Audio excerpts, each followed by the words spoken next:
আসসালামু আলাইকুম, স্বাগত জানাচ্ছি আরটিভির রাতের সংবাদে। আপনাদের সঙ্গে থাকছি আমি রিদওয়ানা বিনতে জলিল। অন্তর্বর্তী সরকার উপদেষ্টা হিসেবে শপথ নিলেন ওয়াহিদ উদ্দিন মাহমুদ, আলী ইমাম মজুমদার, ডক্টর মোহাম্মদ ফাউজুল কবির খান এবং লেফটেন্যান্ট জেনারেল অবসরপ্রাপ্ত জাহাঙ্গীর আলম চৌধুরী। শুক্রবার বিকেলে বঙ্গভবনে তাদের শপথ পড়ান রাষ্ট্রপতি মোহাম্মদ শাহাবুদ্দিন। এ সময় অন্তর্বর্তী সরকারের প্রধান উপদেষ্টা ডক্টর মোহাম্মদ ইউনূস উপস্থিত ছিলেন। শরীয়ত খানের রিপোর্ট। ছাত্র জনতার গণ আন্দোলনের মুখে শেখ হাসিনা সরকারের পতনের পর ৮ আগস্ট শপথ গ্রহণের মাধ্যমে দায়িত্ব নেয় অন্তর্বর্তী সরকার। প্রধান উপদেষ্টা নোবেলজয়ী ডক্টর মোহাম্মদ ইউনূসের সাথে সরকারের উপদেষ্টা হিসেবে রয়েছেন ১৬ জন।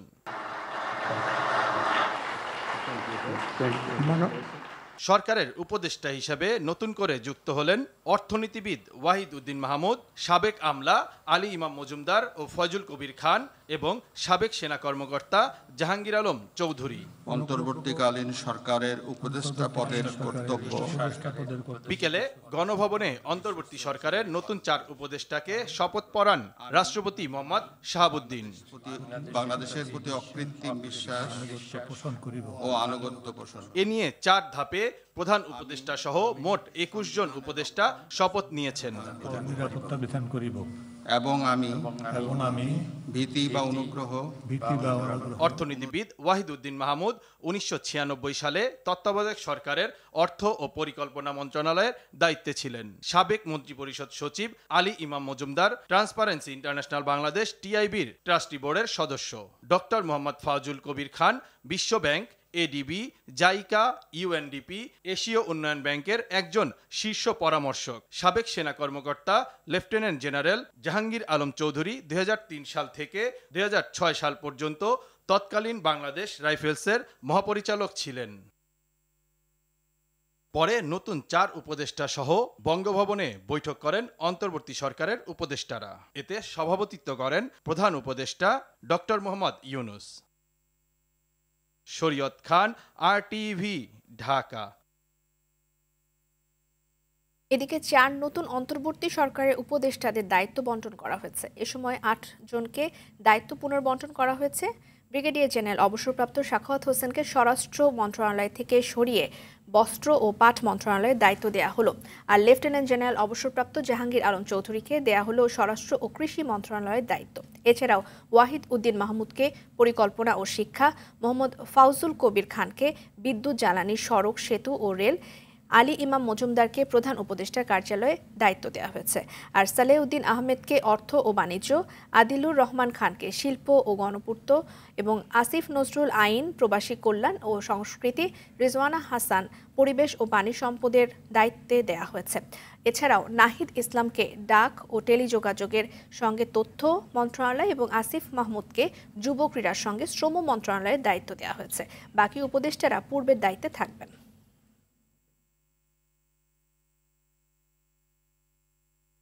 বগুড়ায় বৈষম্য বিরোধী ছাত্র আন্দোলনে শিক্ষক সেলিম হোসেন নিহতের ঘটনায় সাবেক প্রধানমন্ত্রী, আওয়ামী লীগের সভাপতি শেখ হাসিনা এবং সাধারণ সম্পাদক ওবায়দুল কাদের সহ ১০১ জনের বিরুদ্ধে হত্যা মামলা দায়ের করা হয়েছে। মামলায় আসামি করা হয়েছে অজ্ঞাত পরিচয়ে আরও ৩৫০ জনকে।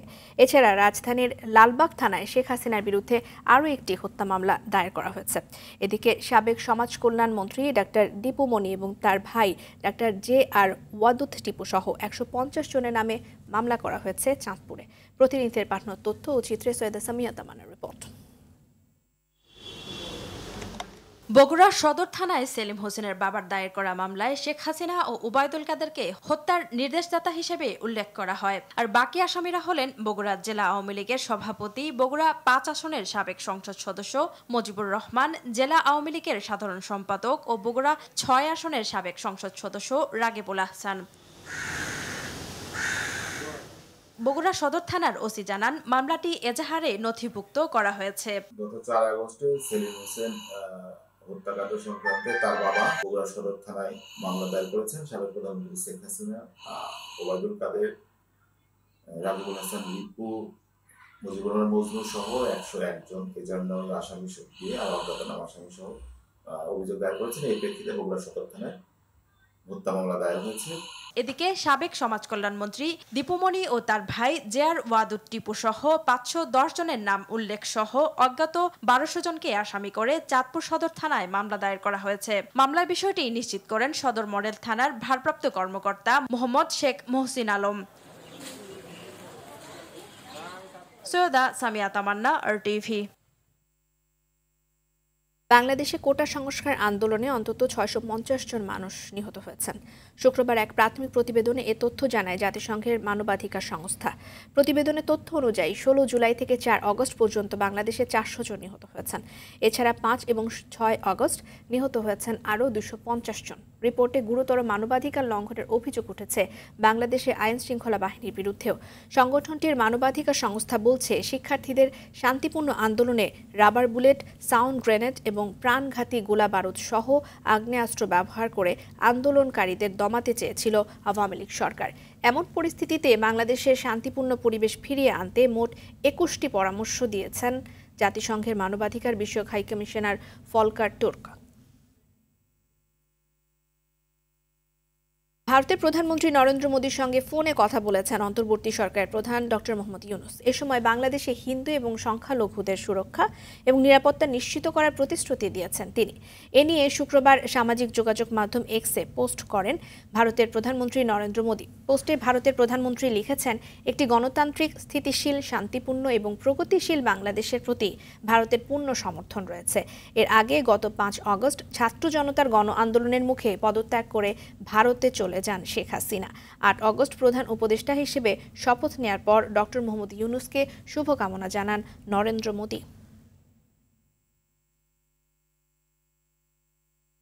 সাবেক সেনা কর্মকর্তা মেজর জেনারেল জিয়াউল আহসানের 8 দিনের রিমান্ড দিয়েছে আদালত। শুক্রবার বিকেলে শুনানি শেষে ঢাকার মেট্রোপলিটন ম্যাজিস্ট্রেট আরফাতুল রাকিব এই আদেশ দেন। একই মামলায় ডিবিতে 10 দিনের রিমান্ডে রয়েছেন সাবেক আইনমন্ত্রী আনিসুল হক এবং সাবেক প্রধানমন্ত্রীর বেসরকারি বিনিয়োগ বিষয়ক উপদেষ্টা সালমান এফ রহমান। পল্টন থানার আরেক হত্যা মামলায় দ্বাদশ সংসদের সাবেক ডেপুটি স্পিকার শামসুল হক টুকু, সাবেক প্রতিমন্ত্রী জুনায়েদ আহমেদ পলক এবং ঢাকা বিশ্ববিদ্যালয় ছাত্রলীগের সাধারণ সম্পাদক তানভীর হাসান সৈকতও রিমান্ডে আছেন। এয়ার বাদলের রিপোর্ট দেখব। গুম খুনের জন্য আলোচিত সেনাবাহিনীর প্রভাবশালী বরখাস্ত মেজর জেনারেল জিয়াউল আহসানকে নিউ মার্কেট থানার দোকান কর্মচারী শাহজাহান আলীকে হত্যা মামলায় 10 দিনের রিমান্ড আবেদন করেন আইউ সাব ইন্সপেক্টর মোহাম্মদ সজীব মিয়া। আদালত 8 দিনের রিমান্ড মঞ্জুর করেন।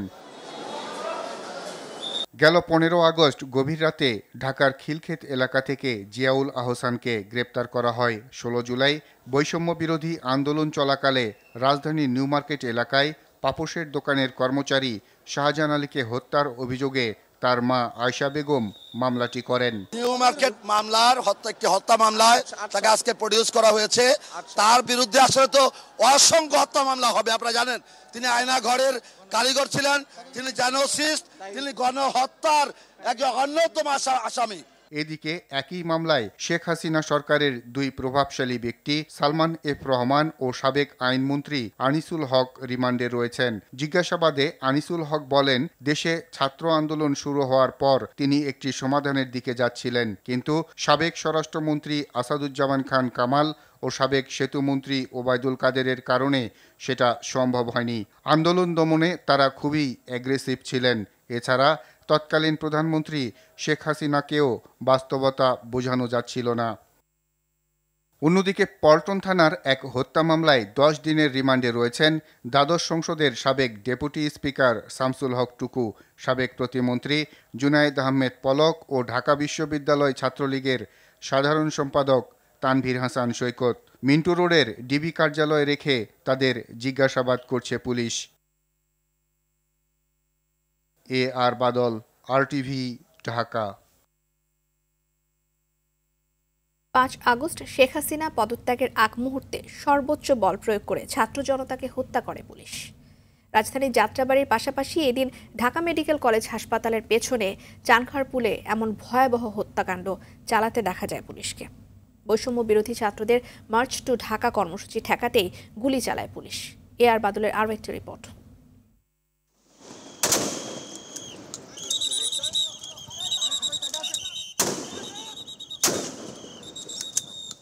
5 আগস্ট বেলা 12টার দিকে বৈষম্য বিরোধী ছাত্রদের মার্চ টু ঢাকা কর্মসূচি ঠেকাতে চানখারপুল মোড়ে অবস্থান নেয় পুলিশের একটি টিম, যাতে কোনোভাবেই আন্দোলনকারীরা শাহবাগের দিকে যেতে না পারে।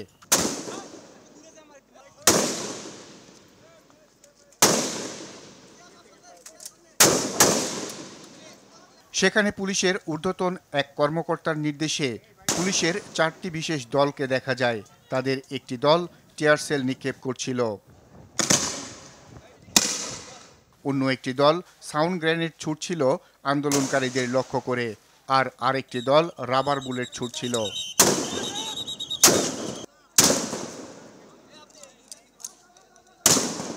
কিন্তু এই টিমে আরও কিছু পুলিশ সদস্য ছিল যাদের হাতে চাইনিজ রাইফেল। এদের দেখা যায় তাজা বুলেট রাইফেলে লোড করতে। ঊর্ধ্বতন সেই কর্মকর্তা নির্দেশ দিচ্ছিলেন শিক্ষার্থীদের উপর গুলি চালাতে।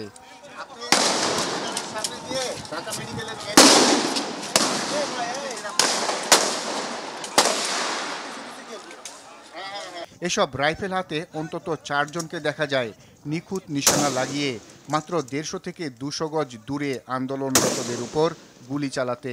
বন্দুকের গুলি শেষ হলে আবারও লোড করে ম্যাগজিনের পর ম্যাগজিনের গুলি চলে শিক্ষার্থীদের উপর।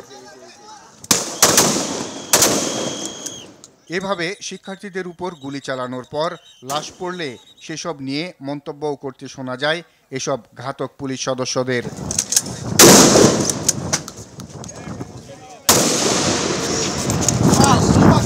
গুলিতে লুটিয়ে পড়া ছাত্র জনতাকে ধরাধরি করে হাসপাতালের দিকে নিতে দেখা যায়।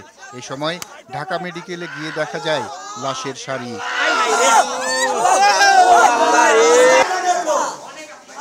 এদিন সারা দেশে প্রাথমিক হিসাবে 104 জনের হত্যার খবর পাওয়া যায়।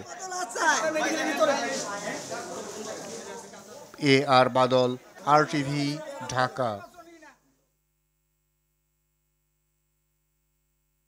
15 আগস্ট ঘিরে অনাকাঙ্ক্ষিত ঘটনাগুলো বৈষম্য বিরোধী ছাত্র আন্দোলনের কর্মসূচির অংশ নয় বলে জানিয়েছেন সংগঠনটির সমন্বয়ক সার্জিস আলম। এসব ঘটনার সঙ্গে কোনো সমন্বয়কের সম্পৃক্ততা পাওয়া গেলে ব্যবস্থা নেওয়া হবে বলে জানিয়েছেন তিনি।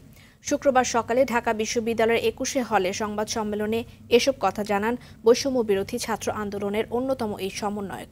সার্জিস বলেন, বিভিন্ন সূত্র থেকে আওয়ামী লীগের পাল্টা বিপ্লবের তথ্য থাকায় প্রতিহতের ঘোষণা দিয়েছিলেন তারা। সংস্কারের মধ্যে নতুন বাংলাদেশ বিনির্মাণে গণমাধ্যমকে স্বাধীনভাবে কাজ করার আহ্বানও জানান সার্জিস আলম। 15 আগস্টে শোক প্রকাশে যারা ওইখানে একটি ফুল নিয়ে গিয়েছিল, তিনি যদি ওই রাজনৈতিক আদর্শে বিশ্বাস করেন, তিনি সেখানে ফুলটি নিয়ে যেতে পারেন, আমরা তাকে বাধা দিতে পারি না। রাজনৈতিক প্রতিহিংসাকে বাস্তবায়ন করার জন্য এই কাজগুলো করেন, এগুলো আমরা আমাদের জায়গা থেকে কখনোই সমর্থন করি না। আপনি যদি দায় দিতে চান, দায় আমাদের সবাইকে নিতে হবে। তারা দেশ ছেড়ে পালিয়েছে, তাদেরকে মামলা দেওয়া হয়েছে, এই যে ঘটনাগুলো হয়েছে, এটার জন্য কি এখন আমরা শোক পালন করব? যদি এটার জন্য না করি, 15 আগস্ট 1975 জন্য আমরা শোক পালন করব না। কারণ কি? কারণ ওই 72 থেকে 75 ঘটনা যদি দেখেন, তখন স্বৈরাচার বা ফ্যাসিস্টের চরম একটি মাত্রা ছিল। ইতিহাস ঘাটলে আমরা এটি দেখতে পাই। ভারতে বসে শেখ হাসিনা যে চক্রান্ত করছেন তা রুখে দিতে সবাইকে সচেতন এবং ঐক্যবদ্ধ থাকার আহ্বান জানিয়েছেন বিএনপি মহাসচিব মির্জা ফখরুল ইসলাম আলমগীর।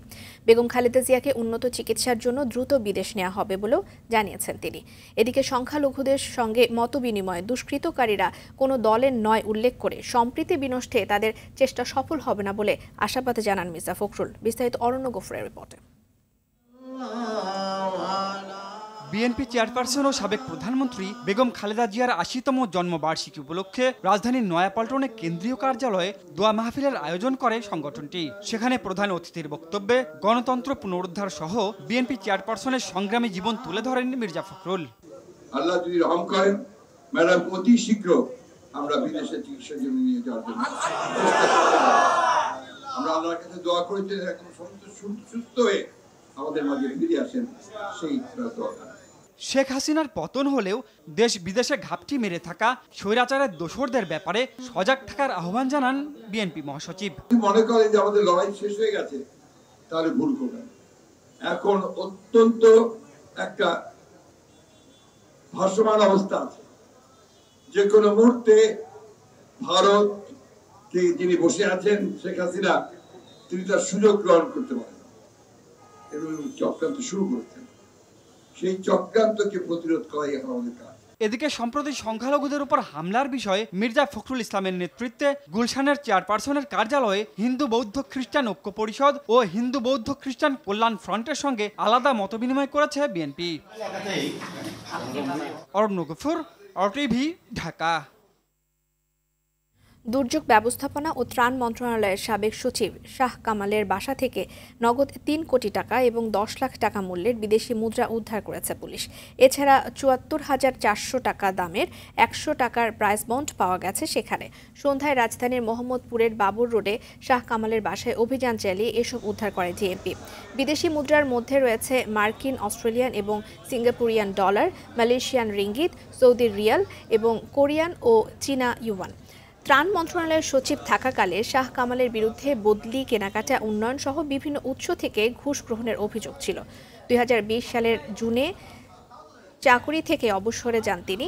সেনাবাহিনী পৌঁছানোর আগেই পুলিশ পরিচয়ে একদল লোক কয়েক বস্তা টাকা সরিয়ে ফেলেছে বলে জানান স্থানীয়। এত বড় একটা ব্রিফকেস, ১৩২ টাকা ধরলো ১,০০০ টাকার নোটগুলো, তারপরে দুই বস্তা ১,০০০ টাকার নোট, কয়েক বস্তা গেছে। তারপর ওনারা ছোট ছোট পেটেই করছে। ওনারা না থাকলে ওনারা এগুলো পাস করে ফেলতো। আর্মিদের কারণে ওনারা পাস করতে পারে নাই। আয়া বলছে যেন বলে আমরা ডিবির লোক, যারা ম্যানেজারের লোকের কথা কি কইছে কই আইরা যারা কইতাছে আমরা তল্লাশি হইব না কি হইব যায় না, মানে উপরে লয়ে গেছে। আবার বাড়তে শুরু করেছে বেশিরভাগ নিত্যপণ্যের দাম। বেড়েছে চালের দাম, মিনিকেট এবং আটাশ চাল কেজিতে বেড়েছে ৩ থেকে ৪ টাকা। আলু এবং পেঁয়াজ আগের দামে থাকলেও ঝাঁঝ বেড়েছে কাঁচামরিচের। এদিকে মুরগির দাম বেশি রাখা এবং মৃত মুরগি বিক্রির দায়ে ৫০,০০০ টাকা জরিমানা এবং আটক করা হয়েছে কাউরান বাজারের এক বিক্রেতাকে। আরও জানাচ্ছেন বিপুল দেবরায়। আবারও বেড়েছে কাঁচামরিচের ঝাঁঝ। দাম কমার সপ্তাহ ঘুরতে না ঘুরতে প্রতি কেজি মরিচ আবারও ৩৫০ থেকে ৪০০ টাকায় বিক্রি হচ্ছে কাউরান বাজারে।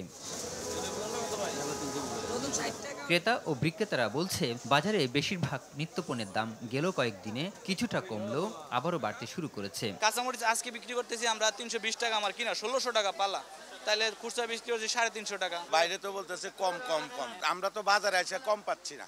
আলু, পেঁয়াজ ও সবজির দাম কম থাকলেও বেড়েছে চাল ও মাছের দাম। রুই মাছ ৪০০ টাকা কেজি, যেটা এর আগে ৩৫০ টাকা কেজিতে আমরা কিনতে পারতাম। বাজারে যেটা কমেছে সেটা মিডিয়াতে কমেছে আপনাদের, কিন্তু ইন রিয়েল প্র্যাকটিসে বাজারের কোনো কিছুই কমে নাই। সরকার পতন হওয়ার পরে চালের দামটা বৃদ্ধি হয়ে গেছে। যে ২৮ ছিল ৫২ টাকা, ওটা এখন ৫৪ থেকে ৫৫ টাকা পাইকারি আমরা কিনতে হচ্ছে।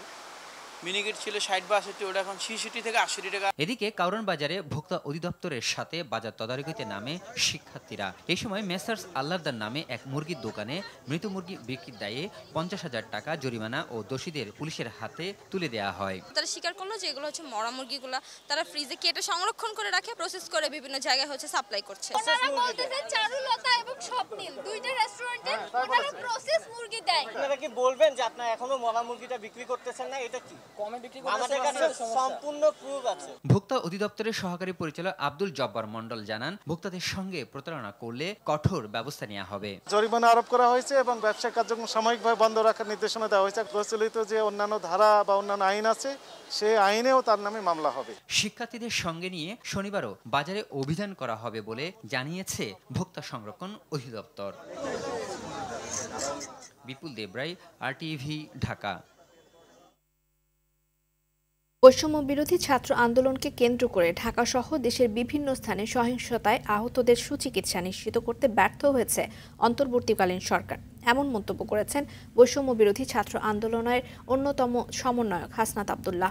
শুক্রবার বিকেলে শেখ হাসিনা বার্ন ইনস্টিটিউটে আহতদের দেখতে এসে একথা বলেন তিনি। আন্দোলনে আহতদের ২৪ ঘন্টার মধ্যে সুচিকিৎসা নিশ্চিত করতে অন্তর্বর্তী সরকারের প্রতি আহ্বান জানান হাসনাত আব্দুল্লাহ। বৈষম্য বিরোধী ছাত্র আন্দোলনের তীব্র আন্দোলনের মুখে বাংলাদেশের শেখ হাসিনা সরকারের পতন ঘটে। ছাত্রদের এই আন্দোলনের সাফল্যের পর পাকিস্তানেও শুরু হয়েছে ছাত্র আন্দোলন। পাকিস্তানের সাবেক প্রধানমন্ত্রী ইমরান খানের মুক্তির দাবিতে বিক্ষোভের ডাক দিয়েছেন দেশটির শিক্ষার্থীরা। এই আন্দোলন বাংলাদেশ ছাত্র আন্দোলন থেকে অনুপ্রাণিত বলে মনে করছে দেশটির সংবাদ মাধ্যম। এদিকে ২ দিন ধরে চলছে বাংলাদেশের পার্শ্ববর্তী ভারতের কলকাতায় নারীদের আন্দোলন। বিস্তারিত শাহাদাত শাওনের রিপোর্টে। পাকিস্তানে আন্দোলনের ডাক দিয়েছে দেশটির শিক্ষার্থীরা। দেশের সংবিধান পুনরুদ্ধার এবং ছাত্র সংঘগুলোকে উজ্জীবিত করার লক্ষ্যে প্রধান বিরোধী দল পাকিস্তান তেহরিক ইনসাফের ছাত্র শাখা এ আন্দোলনের ডাক দেয়। পাকিস্তানের সাবেক প্রধানমন্ত্রী ইমরান খানকে আগামী ৩০ আগস্টের মধ্যে মুক্তি দিতে বর্তমান সরকারকে আলটিমেটাম দিয়েছে পাকিস্তান স্টুডেন্ট ফেডারেশন।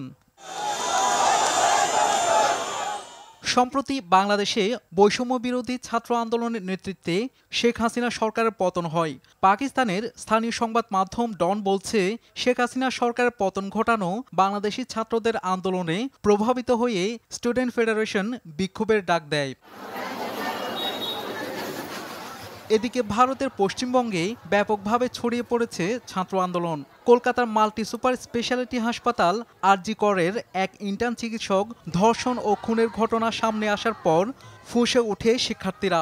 হত্যার সঙ্গে জড়িতদের বিচারের দাবিতে প্রথমে কলকাতায় আন্দোলন শুরু হলেও এখন তা ছড়িয়ে পড়েছে রাজ্য জুড়ে। শাহাদাত শাওন, RTV। রাতের সংবাদ এ পর্যন্তই। সবশেষ সংবাদ জানতে যে কোনো মোবাইল ফোন থেকে 24141 নাম্বারে ডায়াল করুন। রাতের সংবাদ পৌনে 1টায় দেখার আমন্ত্রণ রইল। ধন্যবাদ সবাইকে।